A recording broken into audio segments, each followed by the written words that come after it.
Bismillahirrahmanirrahim. Assalamualaikum warahmatullahi wabarakatuh. Baik, selamat pagi. Bagaimana kabarnya? Oke, mudah-mudahan masih diberi kesehatan ya dan kesempatan untuk mengikuti pembelajaran pada hari ini. Oke, pada hari ini kita sudah memasuki materi terakhir yaitu mengenai pengolahan. Di bab pengolahan yang akan kita pelajari yaitu pengolahan bahan pangan sayuran menjadi makanan dan minuman kesehatan ya. Nah, seperti yang kita ketahui ya, sayuran itu kan sudah ditahu ya, apa itu tanaman sayuran, yang bagaimana yang disebut sayuran dan apa-apa ya yang bisa kita olah ya untuk menjadi makanan dan minuman. Tentunya ini sudah dilakukan ya di kehidupan sehari-hari. Nah, namun kita tetap perlu untuk mempelajari ya agar lebih jelas. Oke, yang pertama pengertian sayuran. Sayuran merupakan bagian vegetatif dari tumbuhan yang dapat dimakan, baik secara segar maupun melalui pengolahan dengan cara dimasak.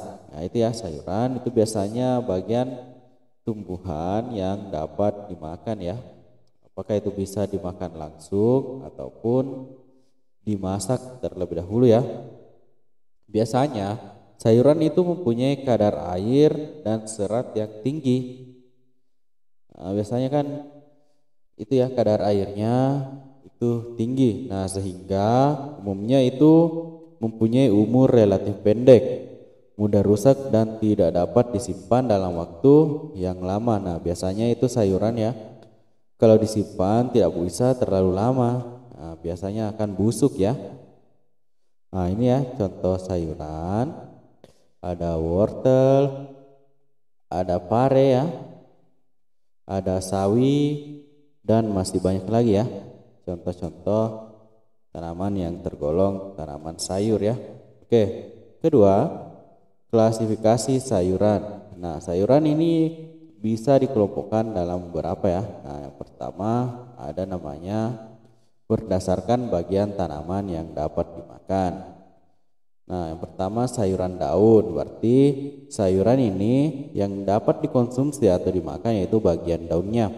Nah, contohnya ada bayam, kangkung, sawi, kubis, daun kemangi, daun melinjo, daun singkong, pokcai, poh-pohan, dan selada. Kemudian yang kedua ada sayuran batang, berarti yang dapat dikonsumsi atau dapat dimakan yaitu batangnya. Nah, di batangnya biasa terdapat buku dan ruas. Nah, buku merupakan tempat menempelnya daun. Nah, ya yang disebut dengan buku atau ruas-ruas. Nah, biasanya sayuran batang itu yang dikonsumsi itu biasanya yang masih muda ya, maksudnya batangnya yang dikonsumsi itu biasanya yang masih muda. Kalau yang sudah tua biasanya sudah tidak bisa ya dikonsumsi.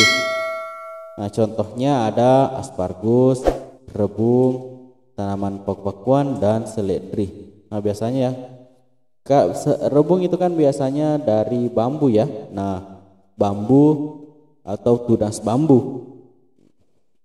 Nah, itu yang dapat dikonsumsi.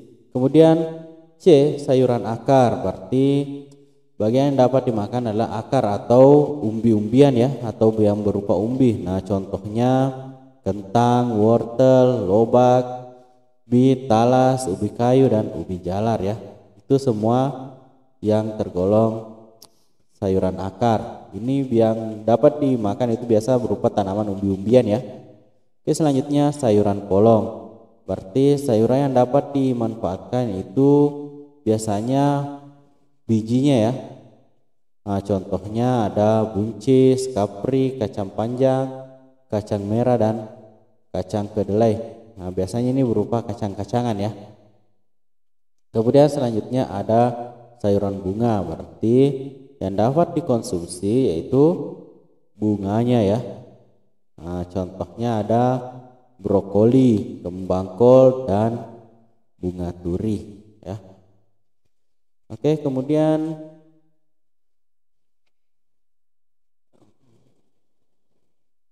Selanjutnya sayuran buah. Nah, berarti yang dapat dikonsumsi yaitu buahnya ya.